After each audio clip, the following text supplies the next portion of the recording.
estimular a produção de arte de novos talentos e garantir o maior número de jovens que possam participar de atividades artísticas, ampliando assim a leitura de mundo das pessoas, é um dos objetivos do projeto SEB em Cena. O SEB acredita que por meio da prática da arte é possível dar novas perspectivas.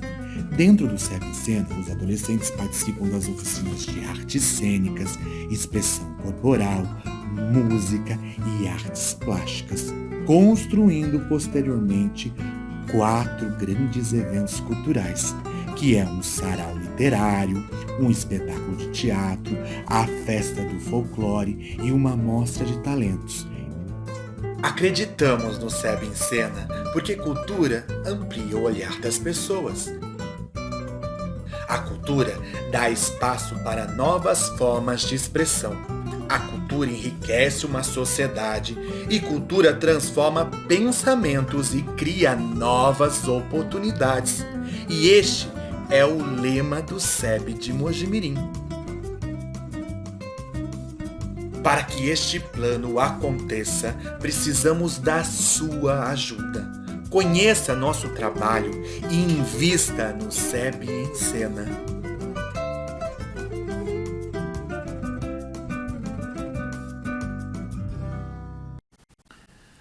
Boa noite a todos. Sou José Roberto, presidente do SEB. Venho à presença de vocês para dizer sobre a segunda festa do folclore que vocês vão assistir nesta live. Agradeço muito a apresentação e a colaboração dos professores ou professoras Natália e Ludmila, todo o pessoal de suporte, músicos que capricharam demais para que esta noite seja muito bonita para vocês. Eu quero também ressaltar que no folclore nós vamos focar em 2 coisas. Primeiro, o estandarte e segundo, a viola. São parte do nosso folclore. A todos, boa live. Obrigado. Boa noite a todos. Eu sou a Ludmila, trabalho aqui no SEB na área de comunicação e também sou educadora. Eu estou aqui para apresentar a segunda festa do folclore online. Hoje, estou aqui sem máscara, né? Já explicando para vocês que é respeitando o distanciamento seguro aí. E gostaria de explicar, antes de começar de fato a nossa conversa, como vai funcionar essa noite.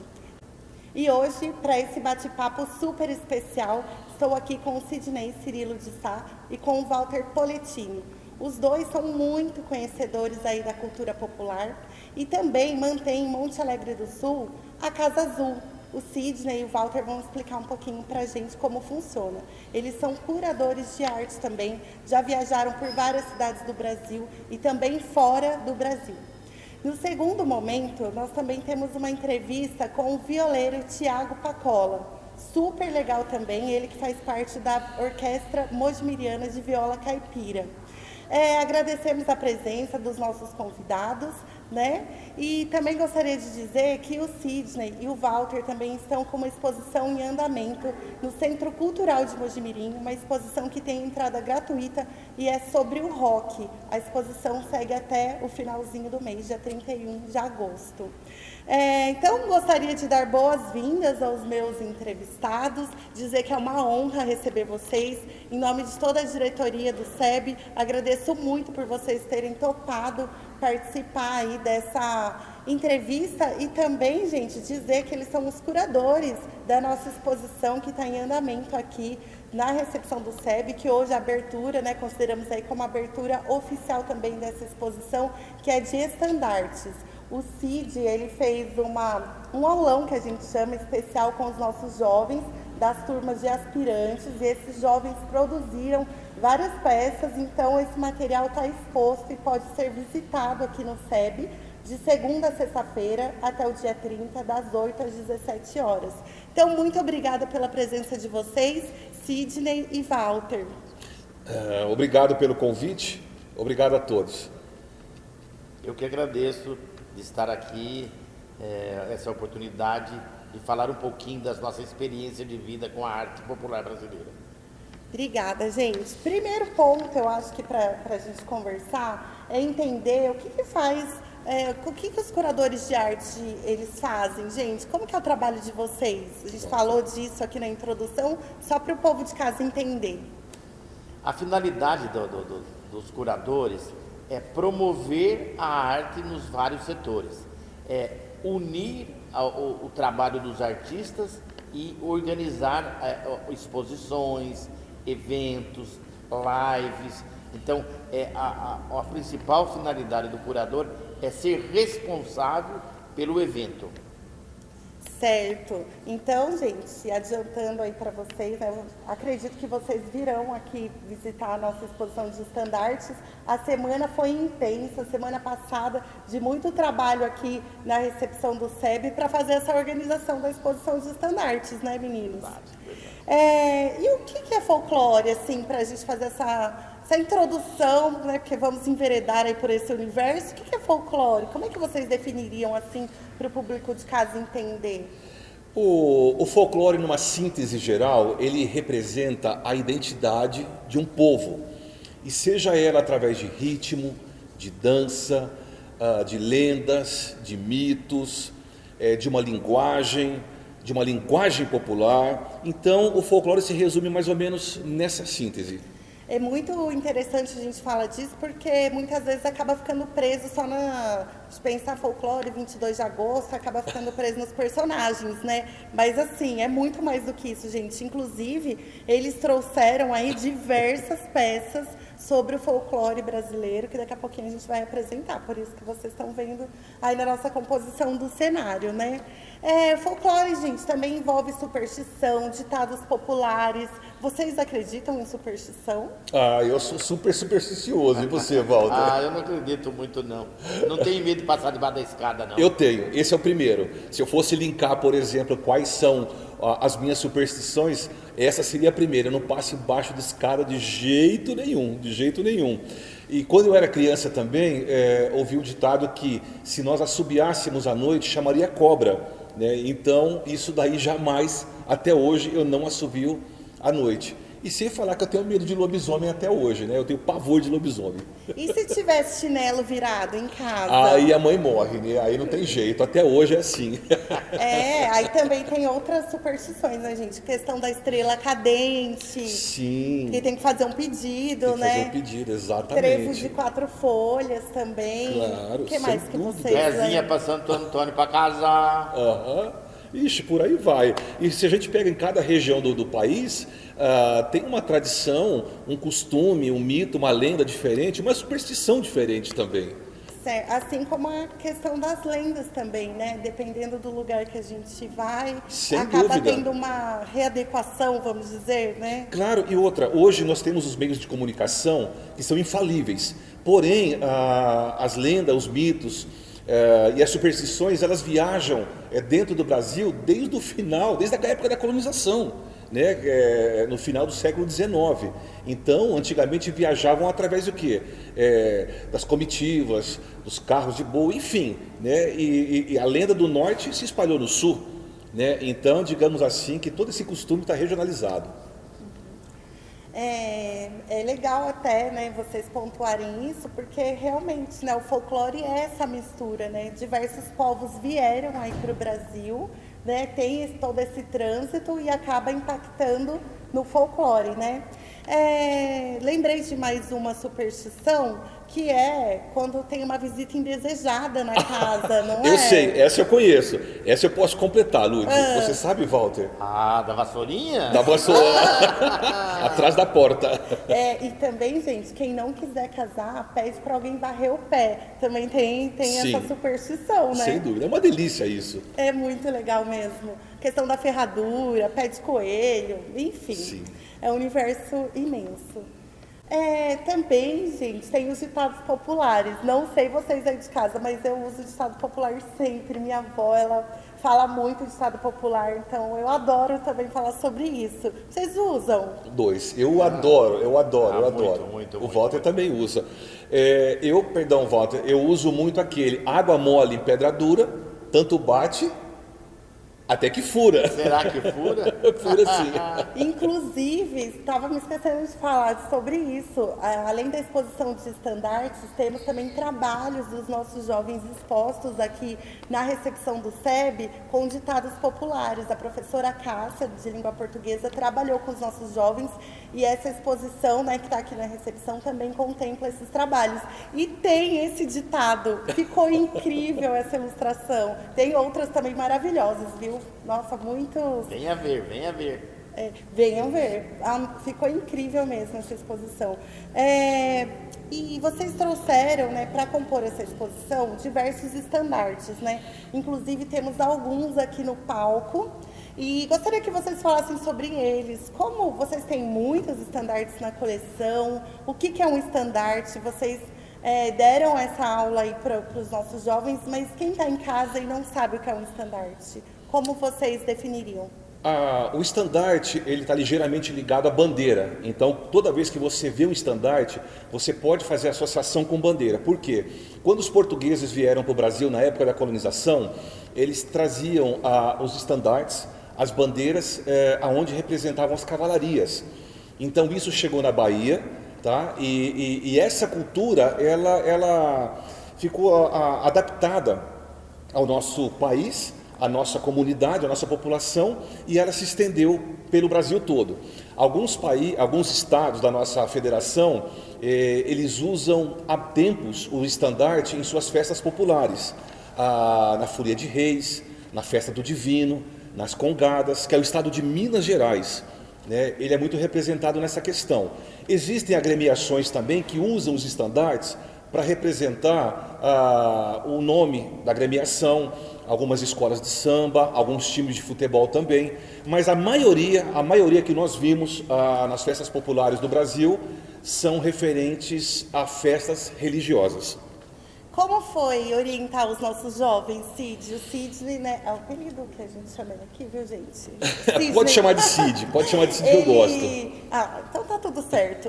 Então o Cid, ele fez uma orientação para os nossos jovens, né? Como foi? E depois o Cid também teve contato, e o Walter também, com as obras que eles produziram. Vamos perguntar aqui, os jovens de casa vão receber esse feedback então.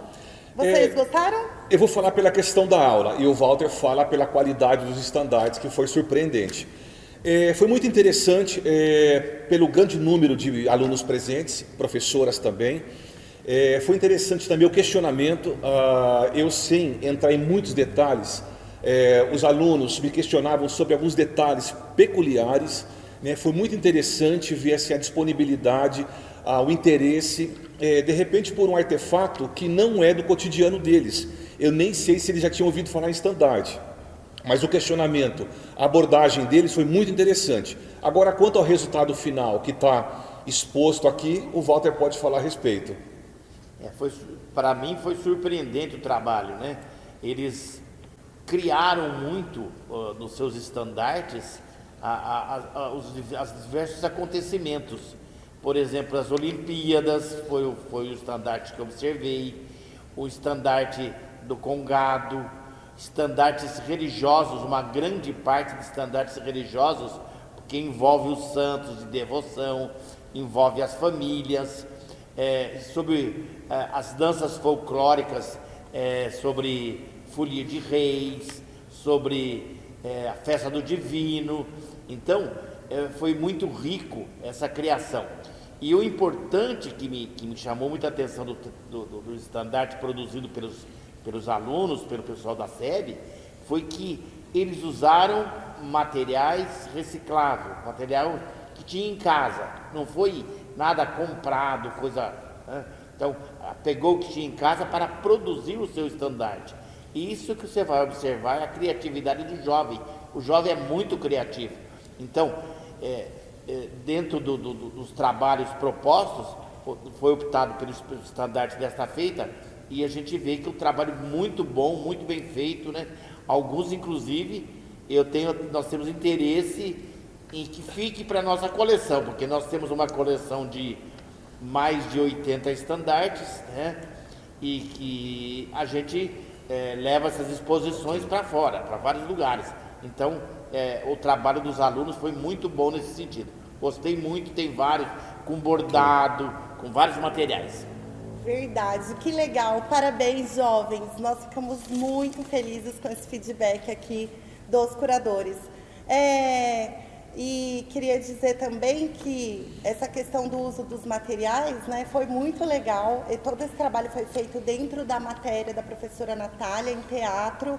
E muitos jovens chegaram até a Natália por diversas vezes, preocupados com os materiais. A Natália incentivou a usar aquilo que tinha em casa e o resultado está aí, incrível. Então, parabéns para os jovens e para a professora Natália também.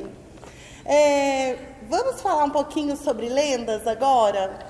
Vamos. Gente, eu estava muito empolgada por esse momento, porque eles disseram que iam trazer aqui para a nossa live um saci engarrafado. Acho que vocês já devem ter notado que temos várias peças aqui.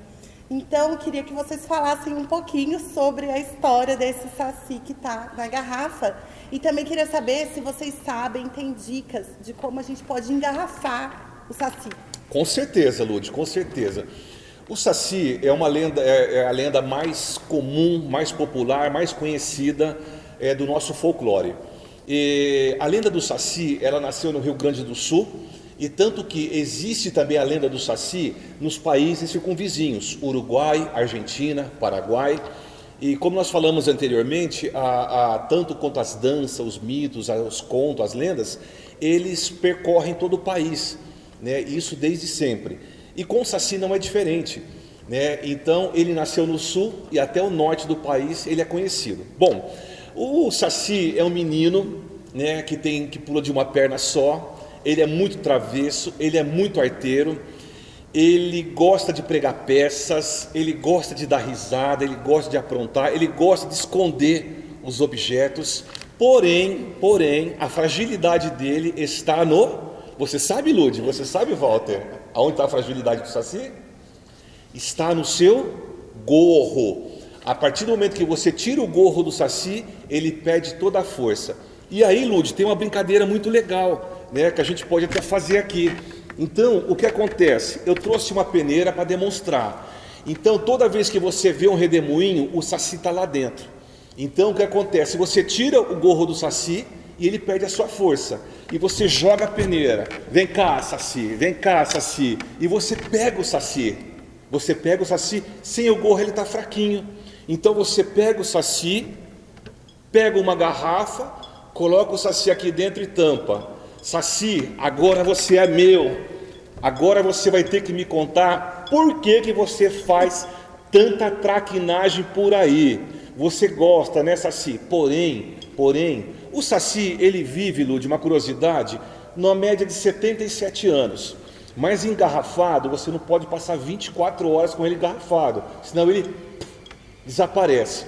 Então, existe a questão da peneira e existe a questão do rosário, para aqueles que mais gostam mais da questão religiosa. Se você joga um rosário no redemoinho, você consegue capturar. E uma vez capturado, você põe na garrafa para você escutar.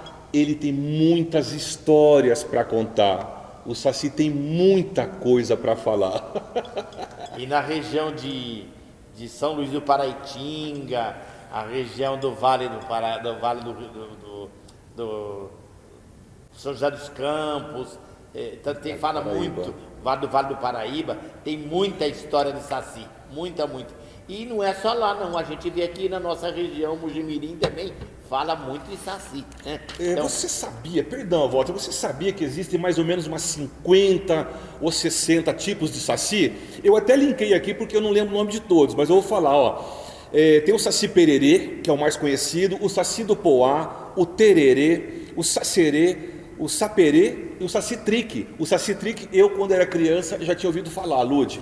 E existem aí 50, 60 tipos de sacis. Imagina só quantos saci. Um só já assusta. Verdade. E já pronta. Gente, eu não sei se vocês já ouviram falar, mas eu estava vendo uma reportagem falando que acho que é Botucatu, que é a cidade do saci, né?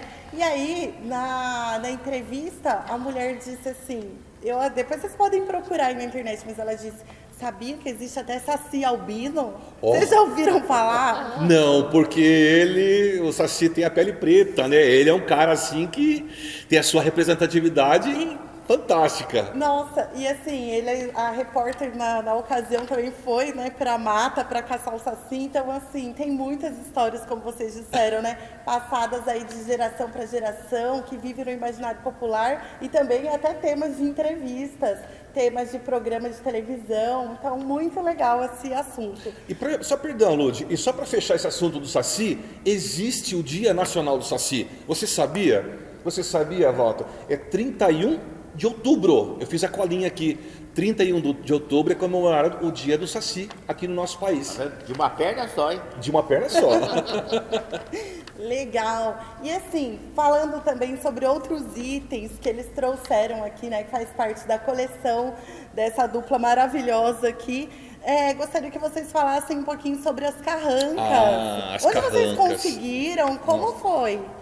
As carrancas, ela tem uma história muito legal, né? Ela começa com as navegações no Rio São Francisco, lá para 1888, finalzinho do século XIX. Então ele envolvia 3 estados, Minas Gerais, Bahia e Pernambuco, né? Elas eram usadas na proa do navio, na frente do navio, para chamar atenção. Mas como a gente está falando de folclore, como a gente está falando de mitos e lendas, então existem muitas lendas no Rio São Francisco. E as pessoas já temiam por essas lendas, que nem a lenda do Nego d'Água, né? Que ele afundava as embarcações, que ele aprontava com as pessoas. E existe também, Lud, a lenda do minhocão. O minhocão é uma grande minhoca que vive no subterrâneo, que vive lá no fundo do Rio São Francisco, e ela faz alguns buracos das margens e as casas desmoronam, né? Isso é uma lenda, isso é um folclore, isso é uma cultura popular. Então as carrancas, elas vão assim na proa do navio para espantar todo espírito ruim, espantar o minhocão, o nego d'água e por aí vai. Lembro quando eu era criança que na casa de uma conhecida da minha avó tinha carranca, então assim dava medo, né, por conta desse desconhecido. Mas está aí, ó, o significado então, para que a gente entenda um pouquinho mais sobre esses objetos que às vezes fazem parte do nosso dia a dia, a gente tem contato e às vezes não entende a sua motivação, né? Muito legal. Que outros objetos que vocês trouxeram e que vocês podem mencionar aqui para nós, de onde vieram, qual o seu significado? Este é um boi, tá? Boi-bumbá. Embora a origem do boi-bumbá é lá do norte, do Maranhão principalmente, né? As festas, mas ele é utilizado em todo o Brasil. Esse boi-bumbá que está na minha mão é um boi-bumbá feito pelo Casa do Figureiro em Taubaté. Eles usam como um carro-chefe deles o pavão e o boi-bumbá.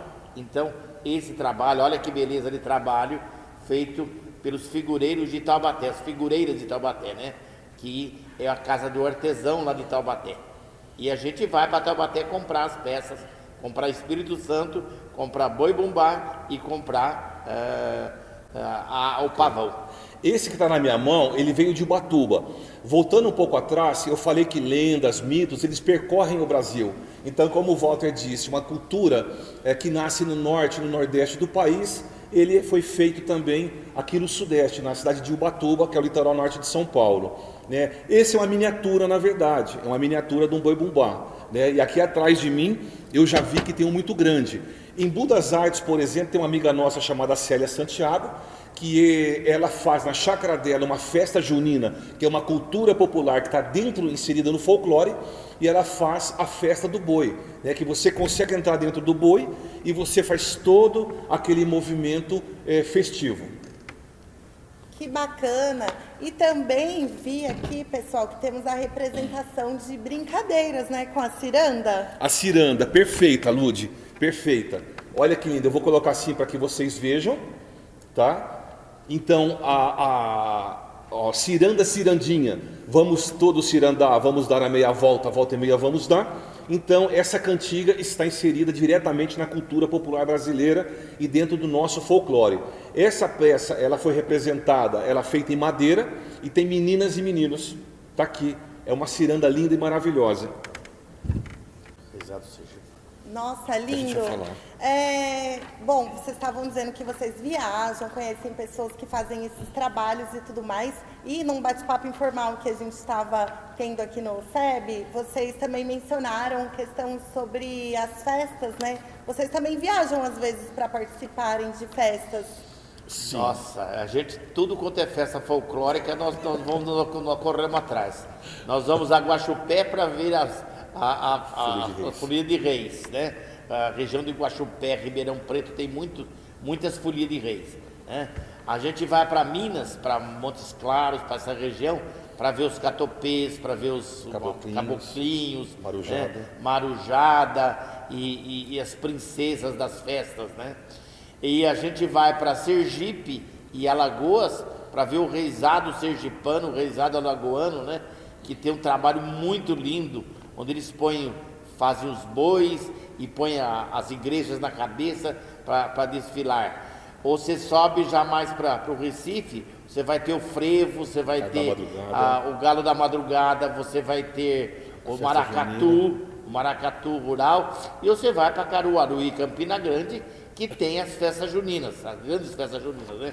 Então, depois você sobe para São Luís do Maranhão, aí você já tem o Boi Bumbá, a festa do Boi Bumbá. Depois você sobe para Pará, aí você tem o Círio de Nazaré, e no Círio também você tem o carimbó, as danças do carimbó, que é muito bonita, muito interessante.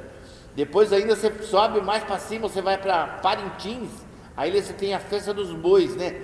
O garantido e o caprichoso, que é um verdadeiro carnaval, uma disputa entre dois bois, né? Dois grupos, o vermelho e o azul. E nós já participamos, já fomos verificar todas essas festas. Então a gente vai acompanhando esse trabalho por todo o Brasil. Se você vem para a Bahia, você tem uma festa popular que é muito interessante, que é a lavagem da escadaria do Bonfim.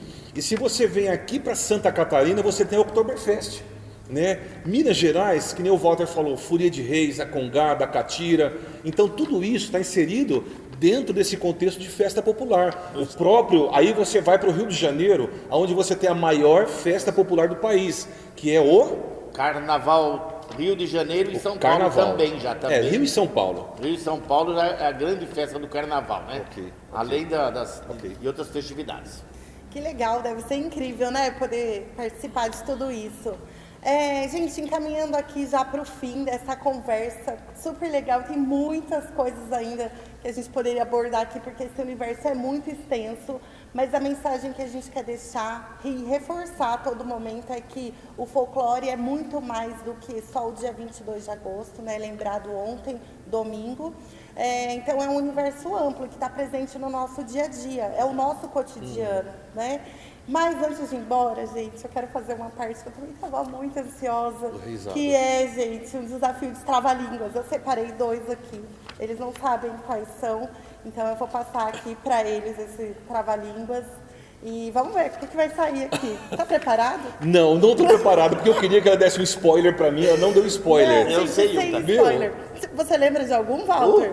Então vamos lá. Então vai lá, pode ser? Pode. O tempo perguntou pro tempo quanto tempo o tempo tem. O tempo respondeu pro tempo que o tempo tem tanto tempo quanto tempo o tempo tem, tá? Tá vendo? Que legal, que legal. Muito bom. Olha, agora eu tenho 2 aqui que é assim, é surpresa, vamos ver. Pode escolher. Nosso Deus eterno, eu vou pegar esse aqui, vai. Pode abrir e ler? Pode abrir. Nossa, não tem condição.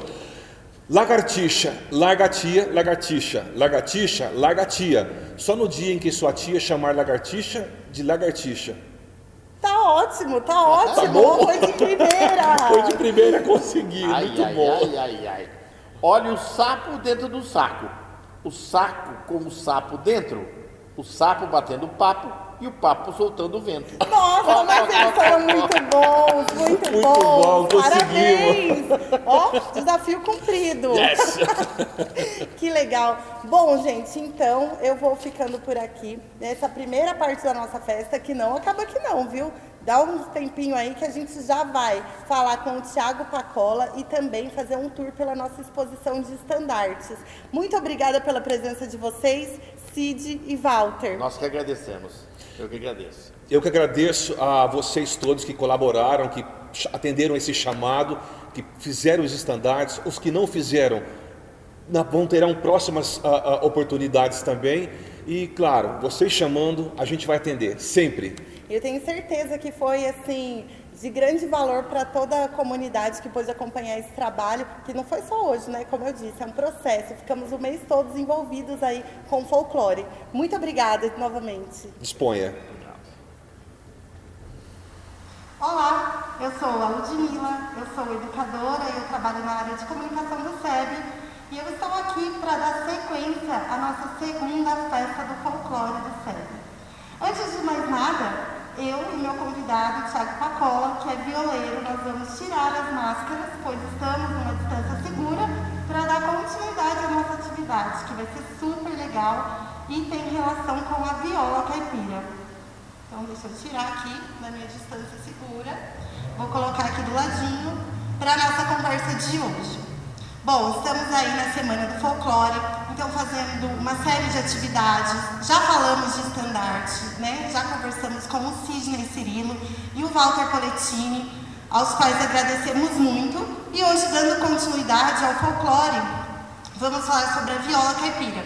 Você deve estar se perguntando, mas o que viola caipira tem a ver com folclore? Tudo! A gente aprende na escola, né, muitas vezes, que o folclore é só lenda. Vamos tratar do boitatá, do saci, da iara, enfim. Mas é muito mais do que isso. São os costumes, né, tem relação com a nossa tradição. E a nossa tradição também está ligada às atividades do campo. E lá no campo nasceu toda essa tradição referente à viola caipira.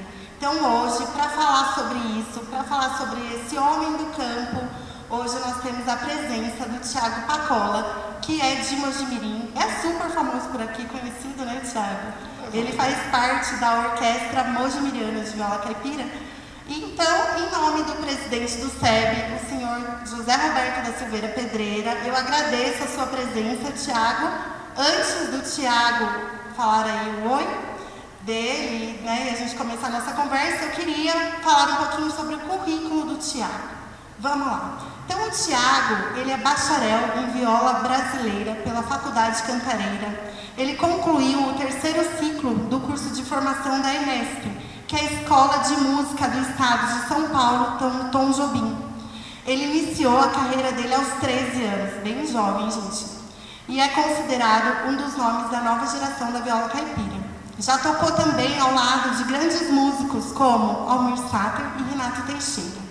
Também é regente e educador da Orquestra Mojimiriana de Viola Caipira e já participou de diversos programas, né, como Viola Minha Viola, da Inesita Barroso, e do programa Senhor Brasil, com Rolando Boldrin.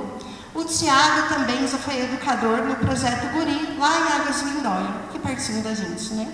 Então, Thiago, novamente, seja bem-vindo. Antes, olha só, para contextualizar e aí né, mostrar que o Thiago também tem relação aqui com os nossos estandartes, trouxemos aqui o estandarte da orquestra, né, Thiago? Lindo. Também temos a exposição de algumas peças também do acervo do Cid, né, do Sidney, que participou com a gente, do Walter Poletini. Então, Thiago, seja bem-vindo à nossa segunda festa do folclore. Obrigado, agradeço pelo convite. E vamos falar um pouquinho de folclore, né? Que é bem isso que você falou. O folclore ele é vivo, ele é presente e ele é a base da nossa sociedade rural aqui.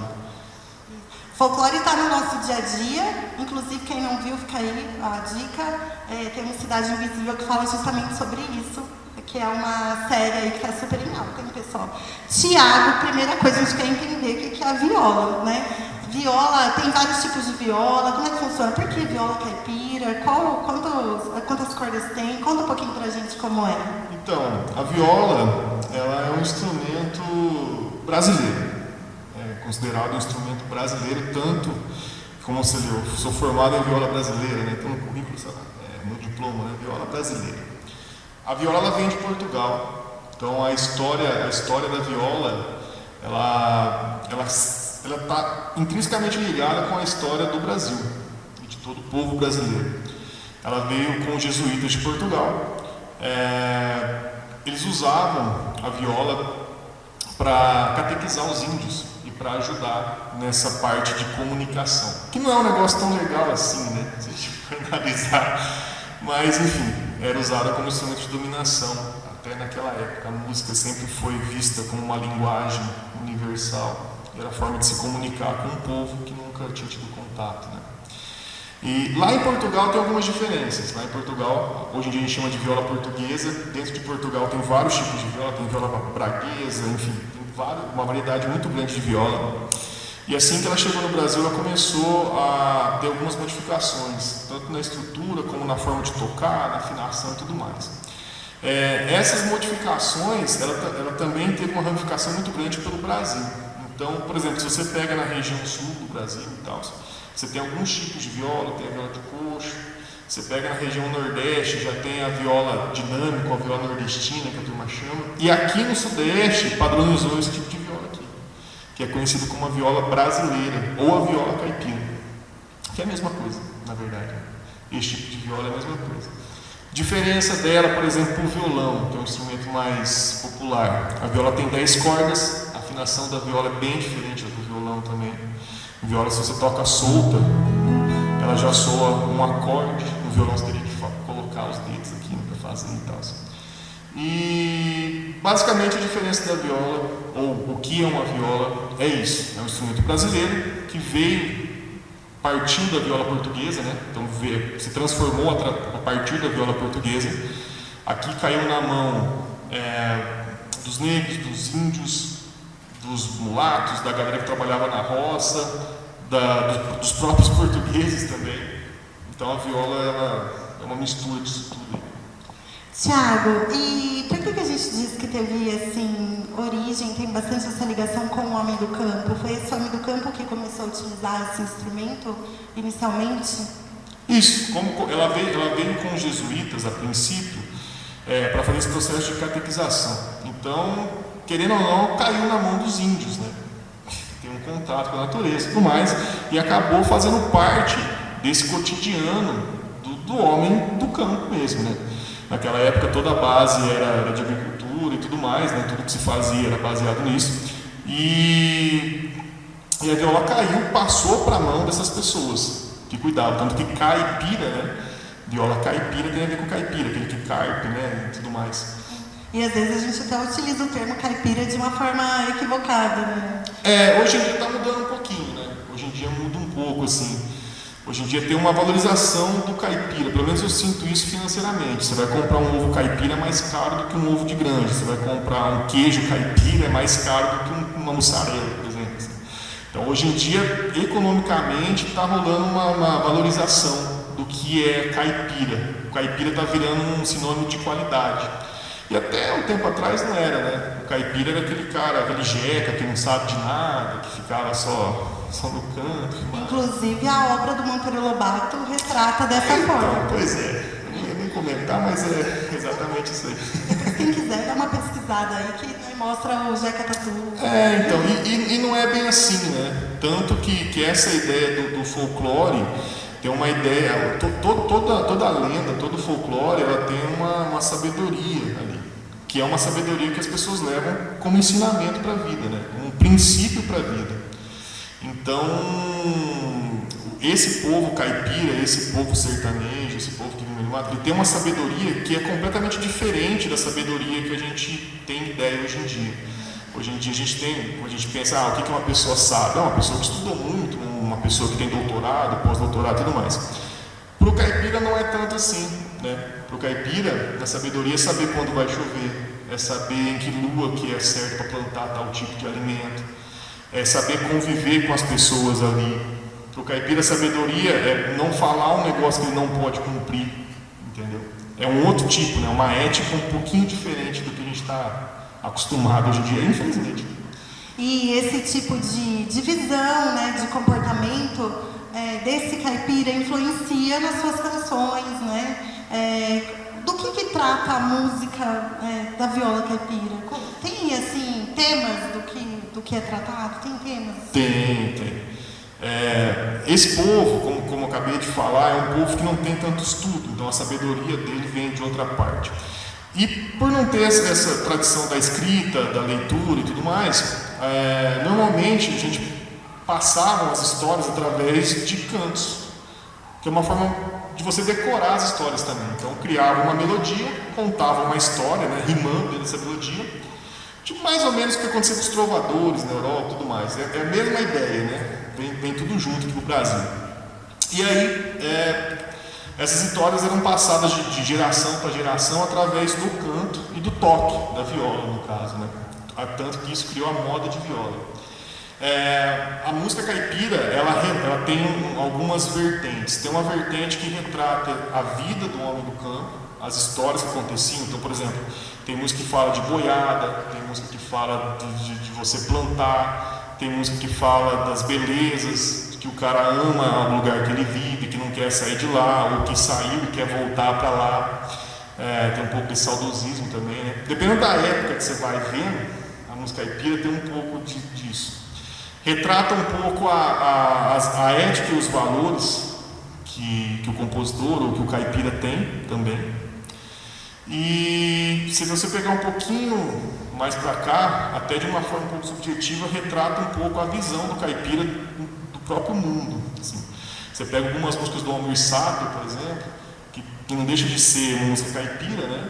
Uma caipira mais contemporânea um pouco, mas ele já retrata um pouco mais uma visão até um pouco subjetiva, né? Tipo, anda devagar, porque já tive pé, enfim, mais ou menos isso que trata a música caipira. Então trata de tudo. A música caipira trata da vida do homem do campo, como toda música é.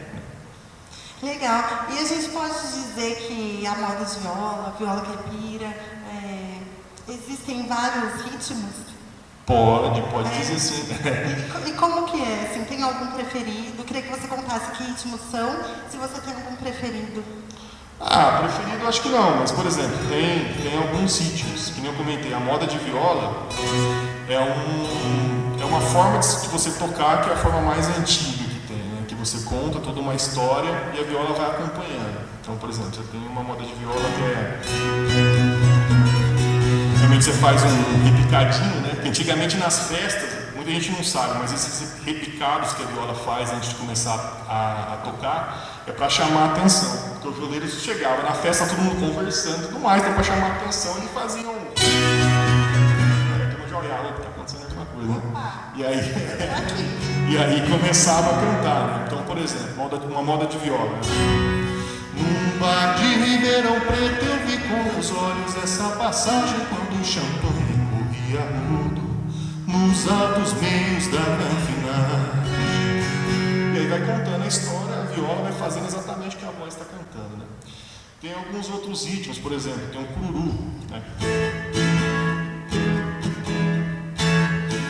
E aí tem algumas músicas, por exemplo, cururu normalmente é uma música que é um ritmo que retrata algumas histórias. Menino da Porteira, por exemplo. Toda vez que eu viajava pela estrada de ouro fino. Tem uns outros ritmos que são mais agitados um pouco, por exemplo, tem um pagode de viola, né?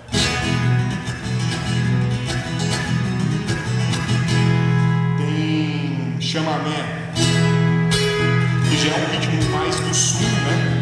Mas usa bastante na viola também hoje em dia. E a viola acaba utilizando, como eu disse, a história da viola se confunde com a história do Brasil. Então os ritmos da viola são os ritmos brasileiros, né?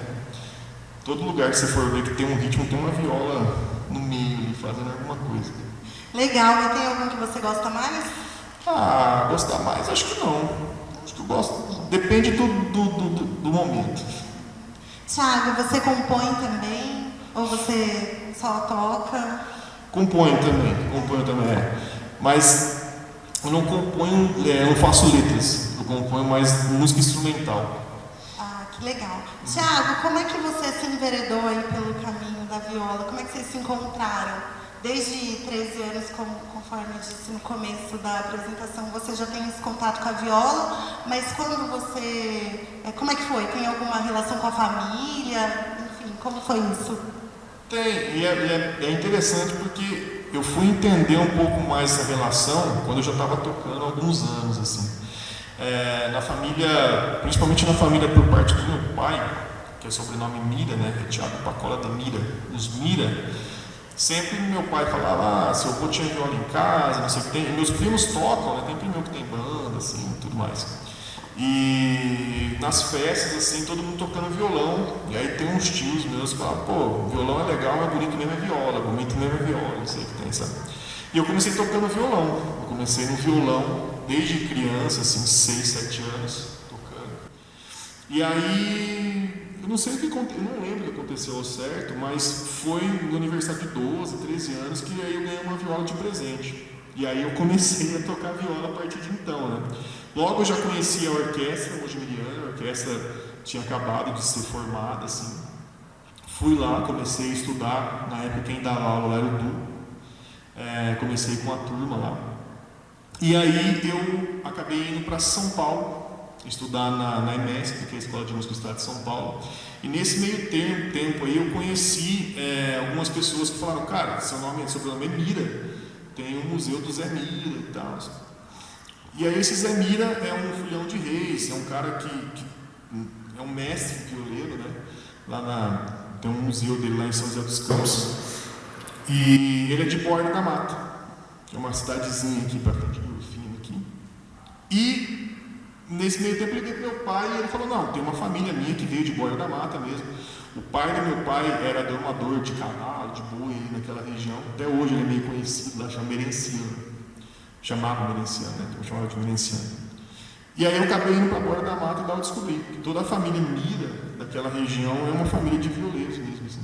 Só que eu não sabia, né? Eu fui descobrir isso depois.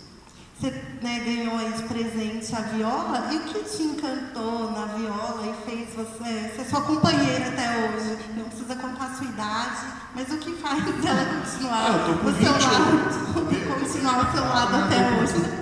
Tô meio acabado, mas tô com 28 anos. A viola, ela tem várias coisas que encantam, né? Quem começa a tocar, assim. Não é só comigo, todo mundo começa a tocar viola, acaba se apaixonando pelo instrumento, que é um instrumento diferente. É um instrumento que, pelo menos pra gente que é do interior do estado de São Paulo, é um instrumento que traz uma carga emocional muito forte. A gente lembra de pai, a gente lembra de avô, de bisavô, a gente lembra da história, lembra da raiz, né? É um instrumento que está muito vinculado com isso. E tem uma outra parte da viola que também encanta muita gente, que é a parte mais mística da viola, que tem a ver com os estandartes aqui atrás, enfim. É como se a viola fosse um instrumento sagrado. Isso que é o mais interessante, assim, e que me instigou muito no começo. Tanto que tem várias superstições aqui nessa viola. Tem uma fitinha vermelha aqui, dentro tem um guizo.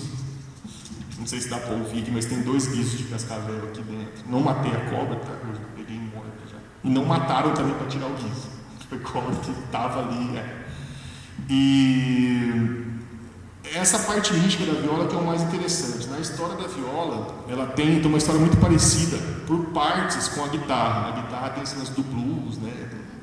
Do capeta lá, que toca blues e tal. E a viola também tem essa história, que o capeta toca viola e toca viola muito bem.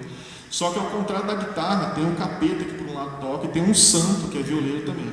Então a viola está na mão dos dois lados aqui. Qualquer lado você cair vai ter violeiro. Se você for para o inferno, for para o céu, você vai ouvir viola dos 2 lados. E tem toda uma mística por trás da viola. Como eu disse, se você colocar uma cobra de cascavel, um guizo de cascavel dentro da viola, o som da viola melhora. Tem algumas formas de você se tornar um grande violeiro, fazendo pacto.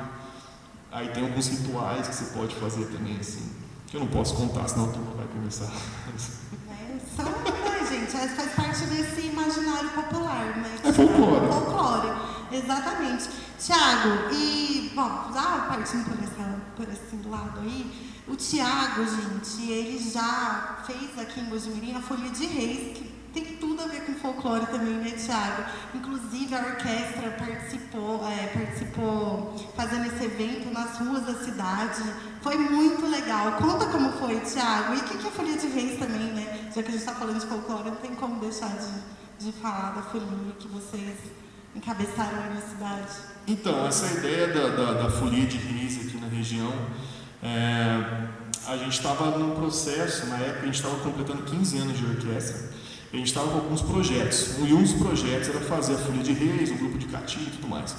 Essa folia, a gente alguns foliões de palmital. Se eu não me engano, é a maior festa de folia de reis do Brasil até hoje. Então tem um folião lá que veio, que dá uma palestra pra gente. Um pesquisador de São Paulo, chamado Mário de Almeida, também veio dar uma palestra pra gente entender um pouco melhor o que era a folia de reis. Porque apesar da gente, eu falo a gente falando, representando a orquestra, né? A gente tocar a viola e conhecer, a gente não tem esse costume de sair cantando. Enfim, a gente precisava entender um pouco melhor o que é essa folia de reis e o que representa isso.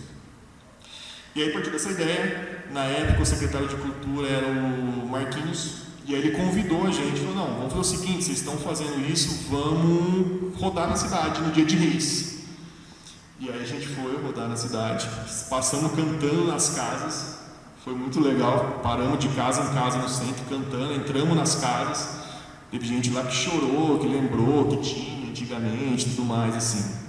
E foi muito massa porque deu uma repercussão que a gente não esperava. A turma na praça começou a parar e a seguir a folia, então a folia estava andando na praça, todo mundo seguindo, acompanhando, cantando junto.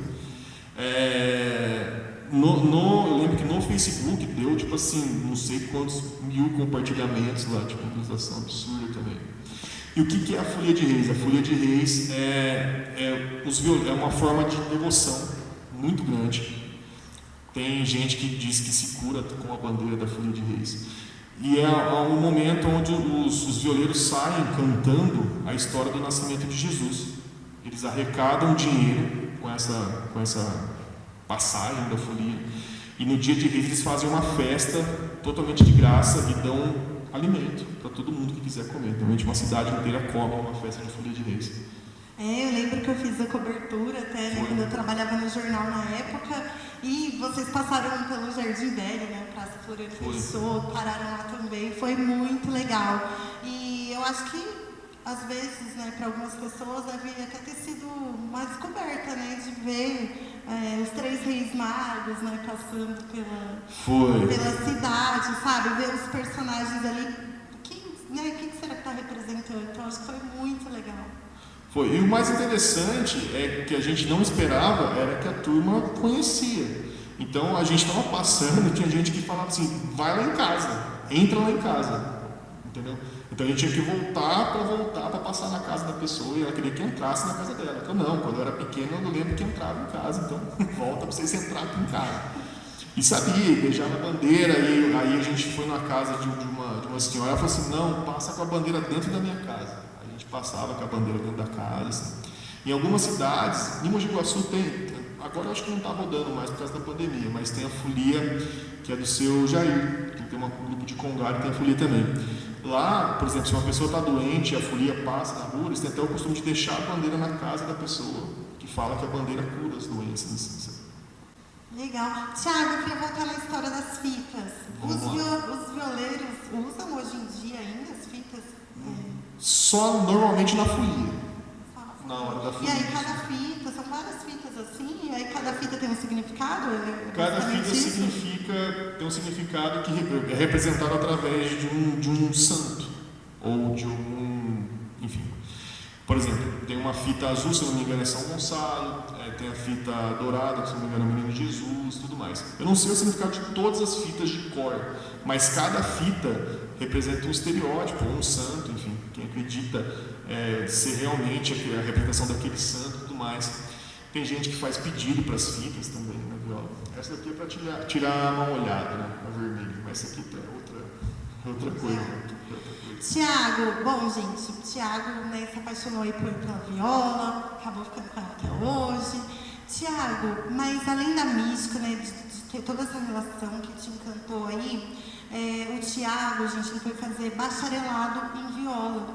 E aí eu queria que o Tiago contasse como que foi isso, porque acho que muitas pessoas, né, até eu, né, não sabia que existia esse bacharelado, então achei muito legal. Como que é, Tiago? Você estava me contando nos bastidores, gente, ele estava me dizendo que não são muitos locais que oferecem, né, esse bacharelado, mas existe sim no Brasil.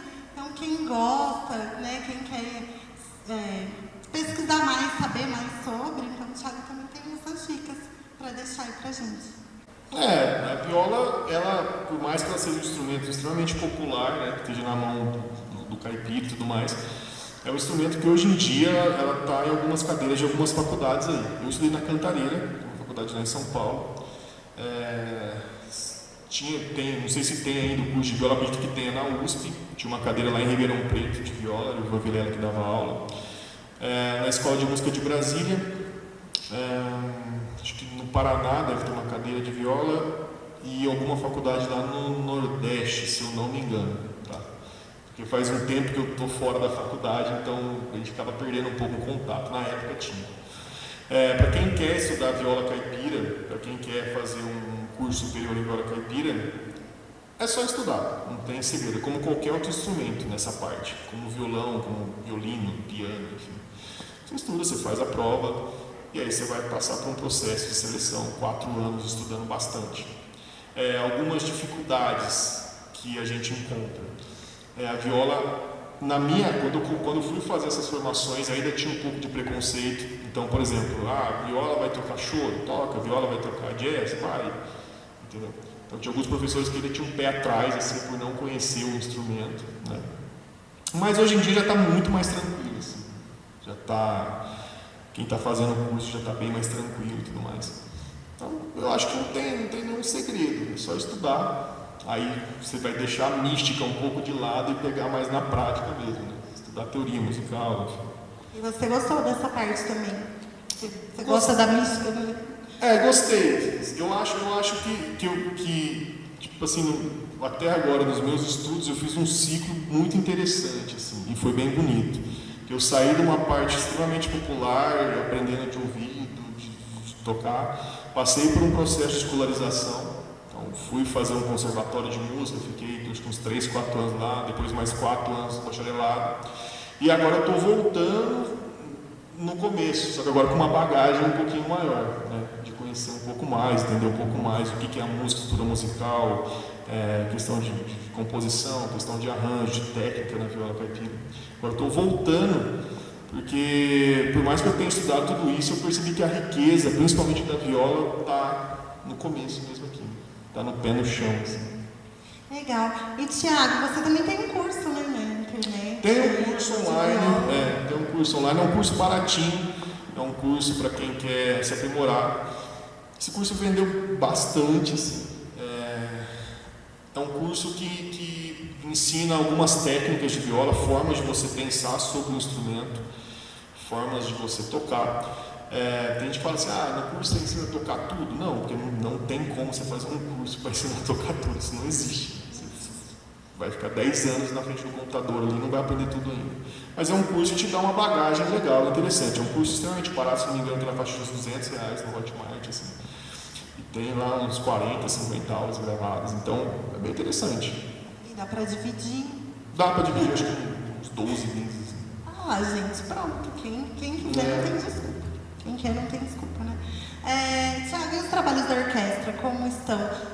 E queria também que você contasse assim, o que é ser regente da orquestra? Chique, né? Só regente da orquestra. É só o nome que é chique, porque trabalha mais, né? A orquestra de viola, não só a orquestra mojimiana, mas a orquestra de violeiros é um negócio que virou uma febre nacional, assim, principalmente na região sudeste. Toda cidade tem um grupo de violeiros, uma orquestra de violeiros. E em Mojimirim não foi diferente, né? A orquestra, se não me engano, esse ano está com 17, 18 anos. Eu perdi a conta porque a gente parou de fazer show e teve que parar de ensaiar e tudo mais. Mas a gente está tentando voltar aos ensaios aos poucos. Não é todo mundo que está à vontade para voltar a fazer ensaio. A gente tenta fazer um distanciamento, com segurança. Mas é um momento delicado, né? Agora está mais tranquilo, que a maioria já tomou as 2 doses da vacina, já está mais relaxado, assim, né? Não tem aquela tensão tão grande. A gente está tentando voltar. Estamos num processo bem legal, que é de pegar uma sede aqui em Mojimirim. Então, esse processo era para ter saído em 2019, se eu não me engano. 2019, que teve a eleição municipal, foi 2020? Foi isso? Foi ano passado? Vocês lembram? Foi ano passado. E era para ter saído, entre 2019 e 2020 era para ter saído esse processo, mas por conta da eleição, por conta da pandemia, acabou atrasando tudo e agora voltou de novo.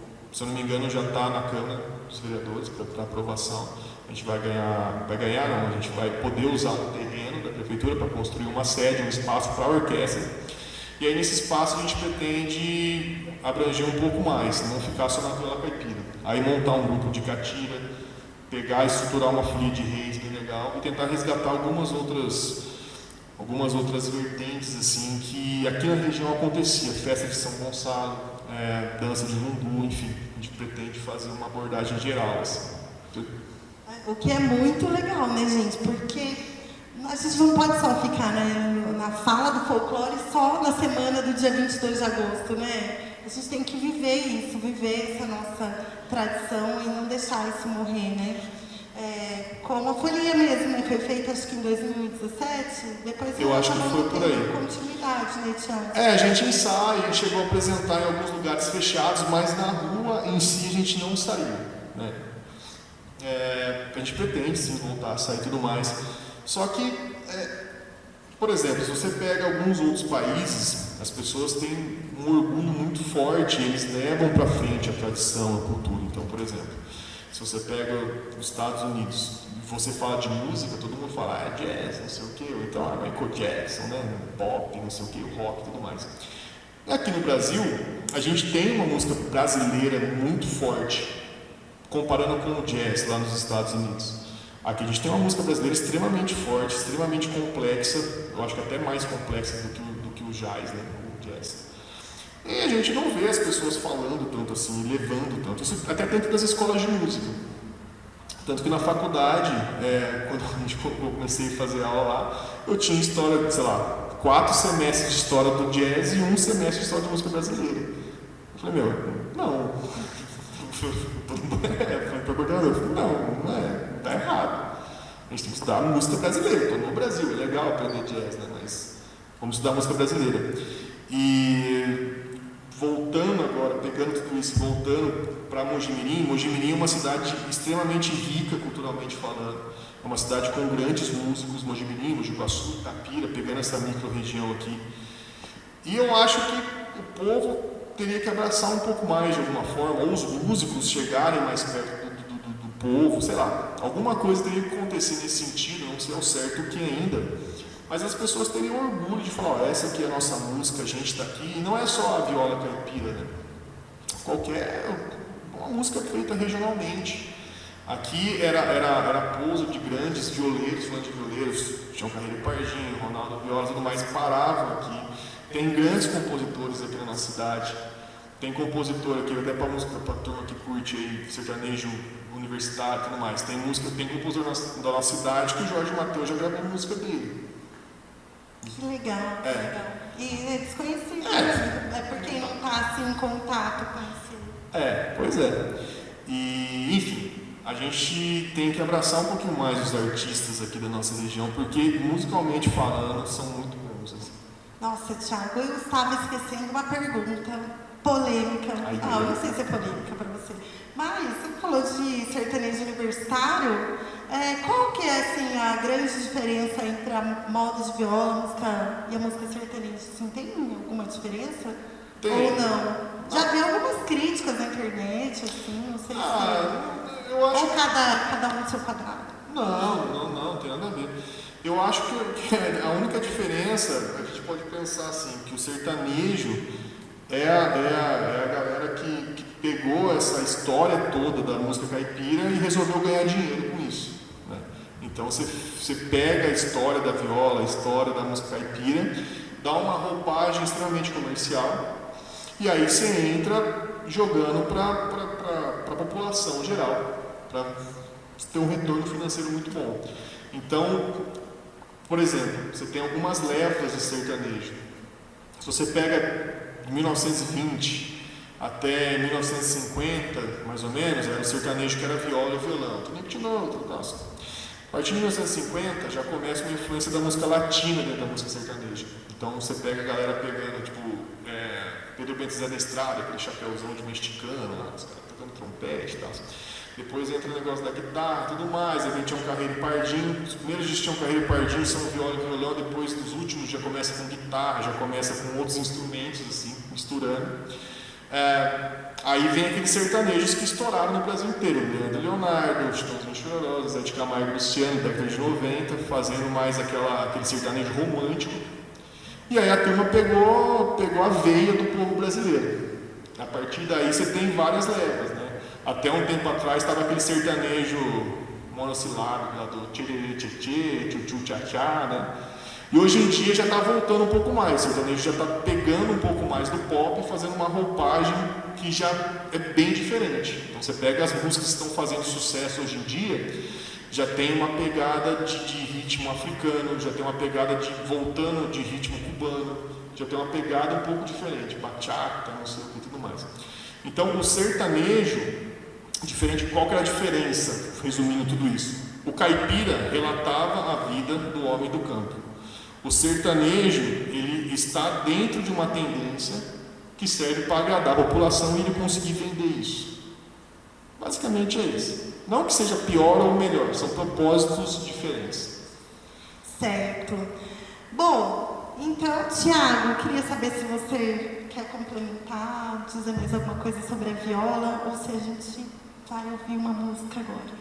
Podemos ouvir uma música Vamos, agora. gente. Então, olha, eu vou encerrar por aqui o bate-papo com o Tiago, o bate-papo, porque agora é a vez da viola chorar. Pode ser. Vamos lá então, Tiago. Muito obrigada, viu, Tiago, pela sua presença. Em nome de todo o pessoal aqui do SEB. Tem uma produção aqui, gente, trabalhando para que esse momento aconteça. Agradeço também ao Jean, ao Toninho, à Natália e a toda a equipe do SEB em nome do nosso presidente, o senhor José Roberto, viu? Muito obrigada, Tiago. Eu que agradeço o convite, espero ter ajudado nesse dia do folclore, esclarecer algumas coisas.